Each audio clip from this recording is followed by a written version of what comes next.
Welcome back to Fidelis. This is Cassie and Lauren. It has been a long couple of weeks. We had an interesting experience in our family over the weekend. My husband was bit by about 30 fire ants and he suffered anaphylactic shock, but he is okay right now. And I know there's just been a lot going on in both of our lives, but we are here and we are ready to have a conversation tonight about the single life, what it's like to be a Catholic woman who is not married, whether she's widowed, she's not married yet, she's not planning to be married, she's looking for a spouse, whatever it might be. There are a lot of Catholic women in the church that fall into this category. And I think everyone pretty much is in agreement that they're sort of an underserved piece of the Catholic population. And so we want to talk about what it's like to be a single Catholic woman today. Neither one of us are single at the moment, but obviously we were at one point, and we did talk to some other Catholic women who are single to get their input on this topic as well. So first, I'm going to start off by mentioning that there is a little bit of debate as to whether the single life is a vocation in and of itself. So we know that people can be called to marriage, people can be called to the priesthood or religious life, but where does single life fall into that consideration? The truth is, there's not a clear-cut answer. The Catechism doesn't mention the single life as a vocation, but obviously there are a lot of single people in the world, and a lot of them don't end up getting married, and some of them choose not to get married. They truly feel that their calling is to live in the world and to serve their neighbors or take care of their parents or loved ones, or to serve the church in some ministry capacity. And they feel fulfilled and they feel that their time is well spent as a single person. And that's beautiful. And maybe it's an official vocation. Maybe it's just something that plays itself out over the course of life. Either way, we would love your comments on whether or not it's an official vocation or any other thoughts that you have on being called to the single life. If there are any consecrated virgins watching, neither one of us knows that much about that vocation, so we'd love to hear your experience. But we're going to spend most of our time tonight talking about what it's like to just be an unmarried woman in the world, regardless of whether or not it's a vocation and regardless of whether you ultimately do end up getting married or if you remain single. So first, I'll start by asking Cassie, you are married now. You've been married for 7 years? Mm-hmm. Yep, 7 years.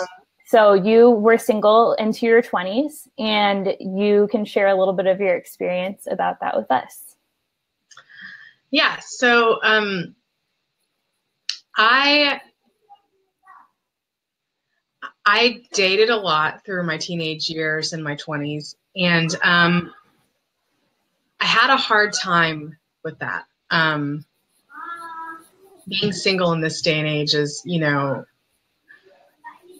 don't want to, I didn't live, in another time period, so I don't know if it's harder. To me, it feels like it's harder. It has to be harder because it's like navigating, a battlefield with landmines everywhere. It's so easy to get just messed up by everything. And for me, it was really difficult because I went to St. Augustine to attend Flagler College, and I was 18, and I was on my own for the first time. And I wasn't really given any kind of,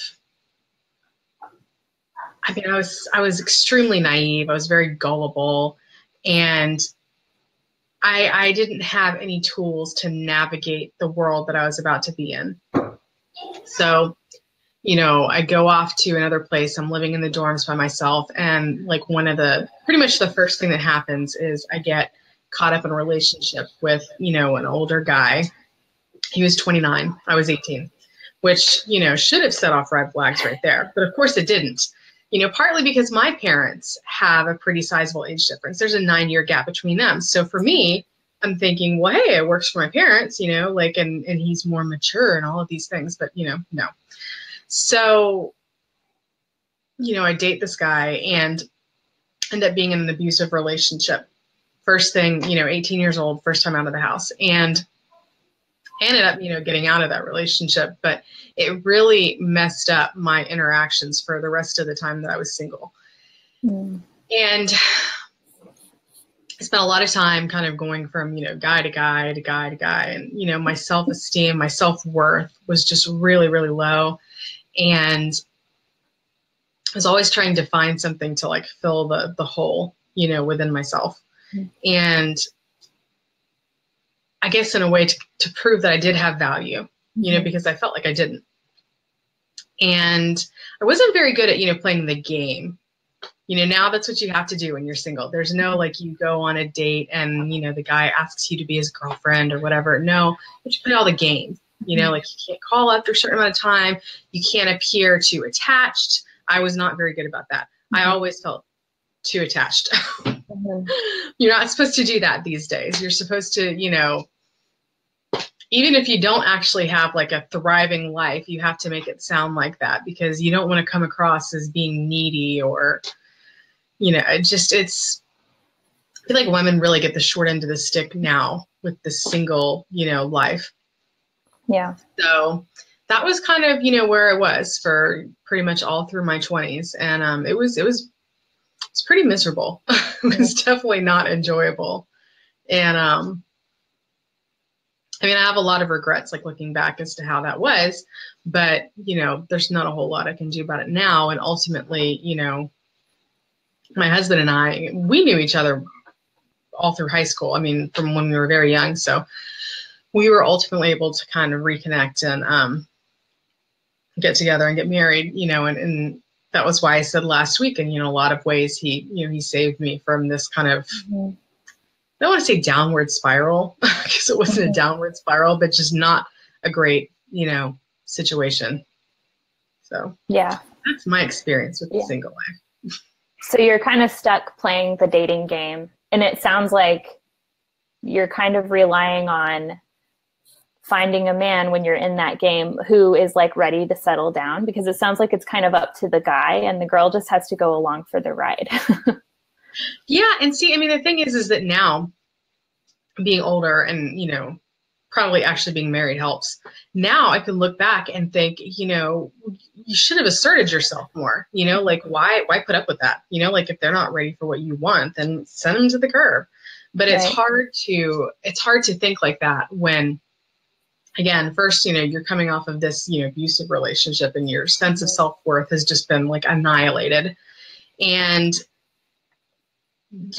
a lot of it, I think, has to do with the culture too, that, there's this idea that, sex is empowering, casual sex is empowering. And, oh yeah, date a bunch of different guys and, and any cosmopolitan magazine that you read, it's all about, going and picking up guys. And it's, there's nothing that really recommends being truly single, as in like by yourself. There's no people that encourage you to do that. Because even if you're not in a committed relationship, you're supposed to be going in for both men and women, going to bars, going to clubs or whatever, picking up guys and picking up girls. And so it's hard to get away from that, especially when you don't really have people telling you like, stand up for yourself. Don't put up with that. Right. You don't really get that message very much. It's a lot easier to figure that out once you've grown and matured a little bit. And, I can definitely like look back now and I just want to smack myself in the head, because it's like I said, I was very naive, but you get older, you learn more. Yeah. So what was your faith life like at that time? I know you had converted, but where were you in your practice? That, in my 20s, it was really kind of up and down. But the thing is that at best, it was still not very strong. Even I would go to mass every Sunday. There were times that I would go to mass every Sunday, but that was pretty much the extent of it. I'm pretty sure, I went years without going to confession. I never really thought anything about it. Mm-hmm. And just, outside of going to church on Sundays, there wasn't anything. And a big part of the reason why I was very active in my parish in my teen years. And then, like I said, turned 18, went off to Flagler. And even absent the, abusive relationship happening, even if you took that away, when you become a single adult, there's really no place for you in many, many parishes. There are no ministries for you. There are no, obviously you can do things like be an extraordinary, Eucharistic minister. You can work as a sacristan, but there's no social ministries. There's no outreach ministries. There's no ministries to, help you grow in your faith. It's like you turn 18, you graduate from high school, and it's like, okay, well, we don't need you again until, you've gotten married and had kids. And then all of a sudden it's, and even then it's still, mostly focused on your children. It really seems like once you become an adult, especially a single adult, a lot of parishes just don't really have a place for you. So that was something that me in particular, I struggled with, because I wanted to be a part of the parish. And I still feel that way. I think most people do. You don't want to just go to church on Sunday and, spend your hour there and then leave. People want to have a community that they belong to. You don't have that experience when you're a single 20-something, because most parishes, I'm not going to say all, I know there are some parishes that have young adult ministries and singles ministries, but most parishes, in my experience, they don't have anything to offer for single people, single adults. Yeah. And that really makes it hard to make your faith a bigger part of your life. Yeah. Yeah, I definitely can relate to that. And when I was in my early 20s, I would try to go to daily mass whenever I could. It wasn't every day, but like during the summers off of college, obviously during college at a Catholic school, there was mass all the time. So you could go every day if you wanted. But like when I would go out, go home for the summer, or when I took a semester off to work, and whenever I would go to visit a parish I had never been to before, I was at my home parish, if I went to confession or a daily mass, I just always remember feeling like such an anomaly in the church, because there would be always elderly people. The elderly people really sustain the non-Sunday mass activities at the church. They are like in the social ministries, they are at the liturgies, they're the people that are frequenting the sacraments. And then there might be like a family with children, and there would be nobody my age. And it was kind of awkward, because sometimes people would make comments like, oh, it's so good to see a young person here or something. But there definitely wasn't anything social for my age bracket at that time. And in any of the parishes that I visited that I'm aware of, there might have been something that I wasn't aware of. But yeah, definitely never stood out to me as being a place where young people gathered or were common. So and like we always talk about this in our broadcasts, like we don't want to like just blame the church for not doing anything about a problem. I don't know what the cause of like the fact that there's not a ministry or a thriving ministry for single young people or single people of any age in parishes, but it is a fact that there's not. And we kind of want to ask ourselves why and what can we do about it, Well, I know that our diocese has Theology on Tap, which I know is not just our diocese. It's like a national program, I'm pretty sure. And that's a great idea. I don't know who came up with it, but that's fantastic. Yeah. I feel like I've already kind of aged out of it. Yeah, definitely. Which is too bad, because I actually would love to go. Yeah. But I think that's a really good idea for attracting singles. And for anyone who may be watching this and is not familiar, Theology on Tap, at least as practiced in our diocese. You basically go to a bar with a priest and you drink, and he talks about the faith. Yeah, it's which awesome. is like the most Catholic thing ever. Yeah, for sure. I'm in a huge diocese. Drink, and they sit there, and there'll be like a topic. Oh, we're going to talk about this, and he sits there and gives you kind of a rundown of what it's about. And I imagine there's discussion, and I've never been to one because, like I said, I think I'm officially too old but it sounds like a great idea. Yeah, I kind of wish they had that for our age group too. But yeah, I'm in a huge diocese and we have something similar. I don't think it's theology on tap, but it's something really similar. And like sometimes the bishop even speaks at it. But we're in such a big diocese that it's probably a good, like, it could be like up to an hour drive for somebody in one part of the diocese to make it to that event. And that's the only one that I'm aware of. So I think there are more frequently diocesan initiatives, but it doesn't seem to be something that the parishes have really taken on, or maybe they've tried and they weren't able to get interest. And it kind of makes you wonder what happens like after confirmation when the kid just kind of drops out of the faith.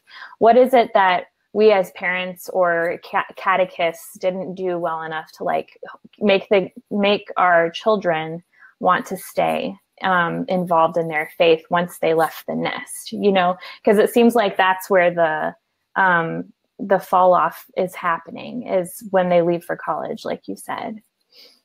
Well, and what I wonder, there's no way to know this now, but, you know, I was thinking about this topic today, and I really wonder if things would have gone the same way for me had there been something like that available. I'm sure that some of it couldn't have been avoided, but at the same time, like that feeling of something being missing, you know, I just kind of wonder, like, okay, well, imagine if I had had this ministry that I could go to, that I could grow in my faith when I was, say, 21. And then instead of trying to fill that hole with men and sex, I'd be able to find something that really would be able to, you know, that was what I was really lacking. Yeah. And, you know, just the idea that you don't need to do that, that you don't have to run around from person to person, whether you're a man or a woman. You know, right. You don't have to live that kind of lifestyle. You can be empowered to be more, to be better, and you deserve better. And there really wasn't anywhere to get that message from, especially the faith-based part of that. There wasn't any of that anywhere. So I can't wonder, you know, because there were times, like I said, that I would go to Mass every Sunday, usually with my parents. So I'd go to Mass every Sunday, but then after that, I would, you know, not by Thursday, you know, there were periods, like every Thursday they would have college night. So I'd go to the club for college night, you know. So it just, you know, it's like, yeah, I went to Mass on Sundays, but the rest of the week, you know. So imagine if they had something for single people to attract them, that instead of, you know, going to the club and picking up a guy or girl, you know, you're doing something with your parish, something that helps you grow in your faith. I'm sure that's not going to solve the problem for everyone, but I can't help but sit there and think, well, how much of a difference would that have made during my years as a single woman? And for different people, I mean, for some people that would definitely, I think, keep them involved enough to be more conscious about just the choices that they're making on a day-to-day basis. If they feel like there's some sort of somebody that's there for them in the church, and some sort of even accountability, you know, by being involved in the church. I think the Newman Club, like, definitely has that in mind. The Newman Clubs that are on a lot of college campuses. I know where I actually met my husband at a Newman Club when I was starting a pro-life group on his campus. I was invited by the Newman Club at his school to come and to speak to the Catholic students that went to his school. He went to a public school in Florida.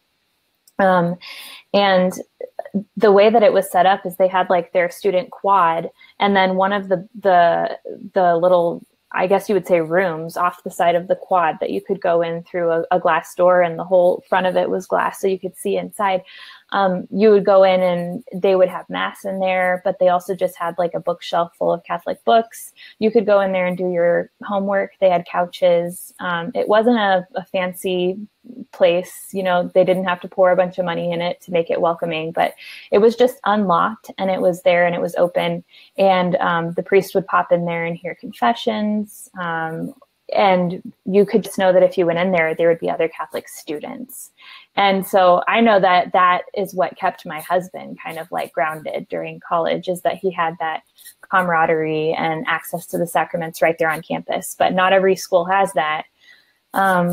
And I wish that they did. Maybe that's something that we need to make a bigger effort to make sure it's funded and things like that.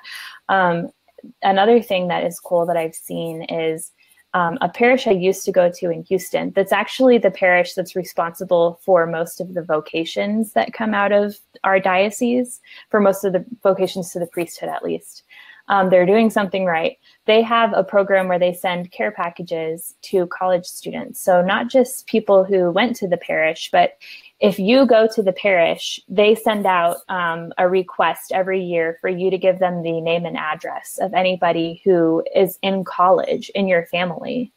And they have their youth ministry, that's like their high schoolers, put together these care packages with like candy and like toys and probably some pamphlets about being Catholic. I'm assuming it's an evangelism tool as well.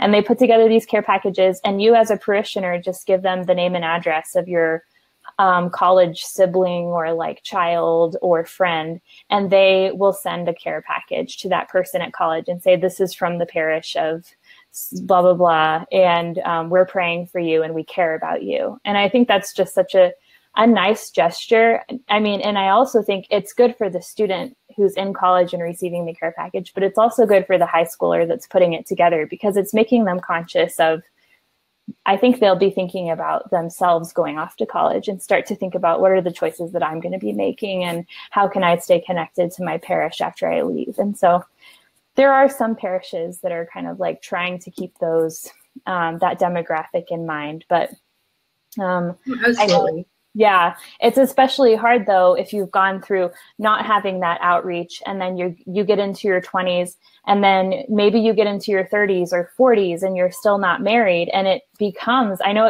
really demoralizing for some women, because they feel like society has kind of like boxed them into like old cat lady, status, and that's not how they feel, but they also don't have like necessarily a group of people that they can resonate with at their parish either. And so the single Catholic women, we love you and we don't want you to feel left out. We want to like brainstorm and try to figure out a way to make this vocation feel fulfilling. And so the other thing I wanted to talk to you about was how do you think that we, like outside of the parish, but just we as Catholics, maybe Catholics that are married or have kids, how can we be more supportive of single people? I mean,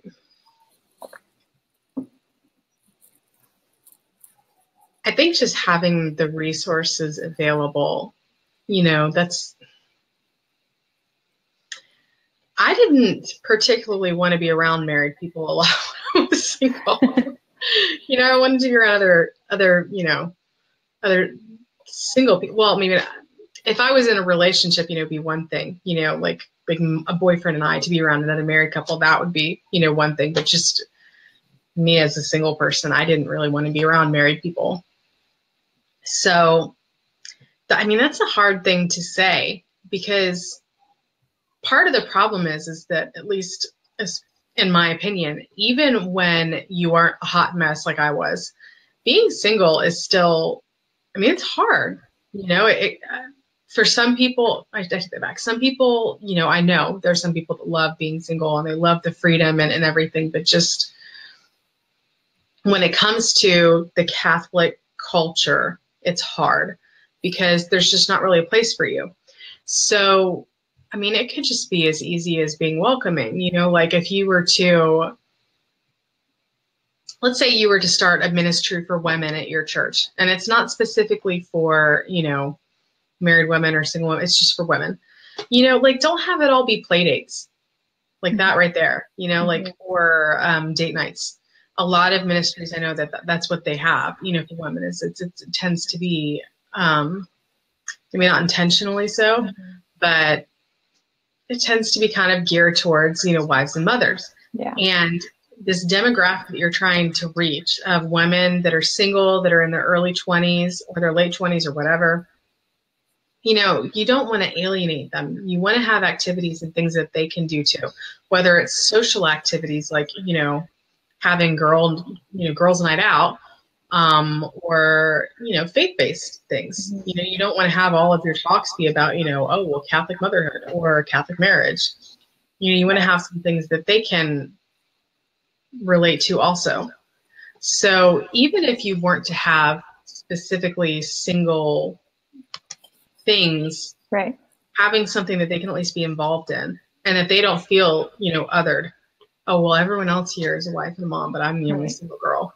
You know, where none of that really matters. Where it's just women. You're just Catholic women together. That probably would help in and of itself, even if you're not going to specifically have a singles ministry. That's a really good point. And I actually forgot about this, but I have a friend who's in her 30s and she's single, and she made that exact point. She said, I just want to go to a church where I can be involved in ministries and hang out with other women. I don't want to go to the singles group. Like, yeah.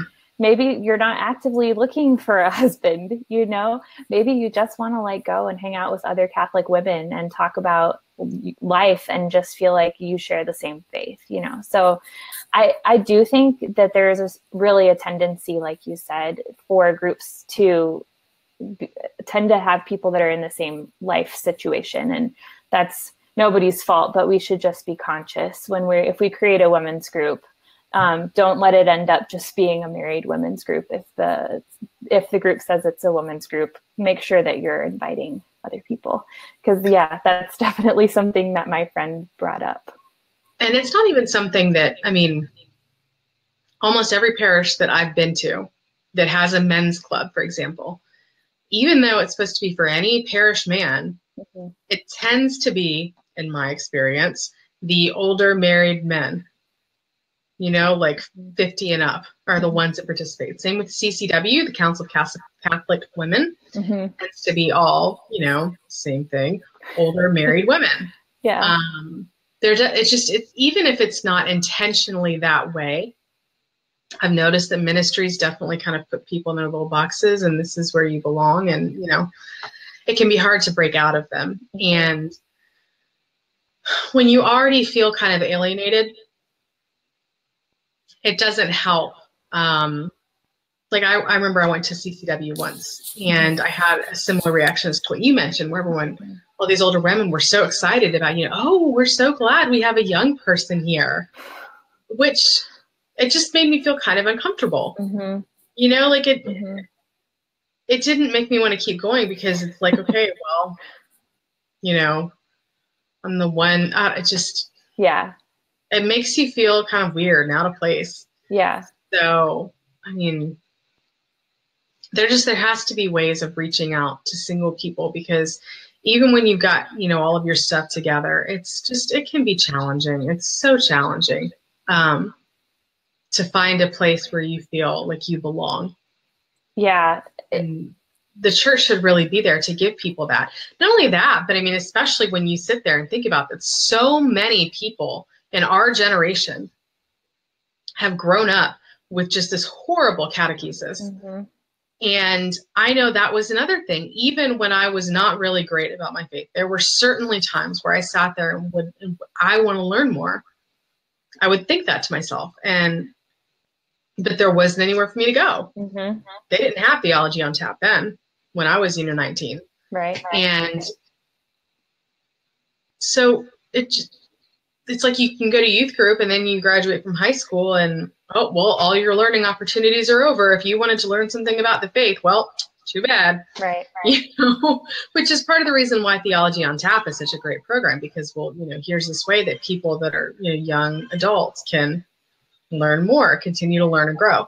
There needs to be more like that also, a way for you to not only get the social aspect and to feel like you belong, but also where you can grow in your faith and you can continue to learn. Because even if you were catechized well, I mean, there's no shortage of learning that you can do about the church.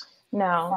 So and you constantly have to fight that cultural narrative that Catholics are weird and crazy. And that is so pervasive among our generation too. I mean, we have grown up in this time when being Catholic or being a practicing, really any conservative religion, being a practicing Orthodox Jew or being a practicing Catholic or a strong evangelical Christian, you're going to be ostracized for not being progressive and for believing in fairy tales. I mean, the things that people have said to me for being Catholic are just unbelievable sometimes. And to be a single person that's facing that without a support network, I think it's a lot easier for people to just decide, well, I'll just reject that part of my identity, at least for right now, and go along with this other side because I'm not getting support from the Catholic side. So why would I identify with something that's making me feel ostracized anyway? You know, so the support isn't there. I would plug for right now a Catholic college. Going to Catholic college is a great way to make that transition, I think. I know not everybody, it's not for everyone. And I'm not saying everyone should go to a Catholic college, but it's definitely something to consider for your kids, because that can be just like a good bridge into quote unquote the real world without having to go through such a drastic change of leaving home and also leaving your parish and going into like just a godless school. You might want to make that transition a little easier by looking into a Catholic college. I know that played a big role for me. Being able to go to a Catholic school made that part of my transition into adulthood a lot easier. Well, and one thing they have at Flagler now, I am almost certain they did not have it when I attended a million years ago, but I know they now have a Catholic campus ministry. It's not a religious college. It's a private college. It's not a religious college. But they have a Catholic campus ministry. I have a friend that's very active in it. From what I can tell, they do a great job of, having faith-based activities and reaching out to these college students. And that would be another great thing, is to have parishes specifically reach out to colleges in the area. Like, I'm sitting here thinking, and in the Jacksonville area, we've got Jacksonville University, we've got the University of North Florida, we've got Florida State, College. And that's just a few off the top of my head. Edward Waters. But I am fairly certain the only one with a Catholic campus outreach is Flagler. And that's probably because the dorms are right across the street from the cathedral. Yeah, I've been to Flagler. I actually tried to start a pro-life group there, and it did not go over well. Oh, that's kind of surprising. Yeah. Very conservative college. I'm shocked that they weren't down for that. But anyway, there should be more of that. Even non-Catholic colleges, parishes should be reaching out to these colleges, reaching out to college students to help them, grow in your faith, to find a place where you belong, so that you're not falling into these, these traps of, whether it's, bad men looking to exploit you, or, going through a crisis of faith, or even just feeling like you don't have somewhere you belong, because everyone can identify with that. Whether you're in a relationship or not, everyone can identify with feeling like you just don't fit anywhere, or you just need a place where you can be you and be accepted and be loved. Yep. Everyone needs that. And that could fill a real hole for a lot of these people, something that's missing, and of course there would need to be something that would be continued for after they graduate. Yeah. Otherwise, you're just kind of extending the high school youth group situation. Exactly. But that would be a good place to start, too, is reaching out to college campuses, I think, and try to start ministries there for college students that are Catholic. And there are some. There's Focus. There's the Culture Project. I don't know how much they do on college campuses, but I know they do work on high school campuses. But these groups just can't be everywhere, and we need them to. We need these ministries, Newman Club, Focus, etc., on more campuses. And so Catholics who make a lot of money, go fund those people. Well, I mean, some part of it too, and there does come a point where you have to stand up and help yourself. And that's one thing that I wish I would have done, again, in retrospect, before I got married. I was engaged before that. We didn't get married, but we were engaged. I think I mentioned that in the last discussion we had. And because we talked about pre-K and how horrible.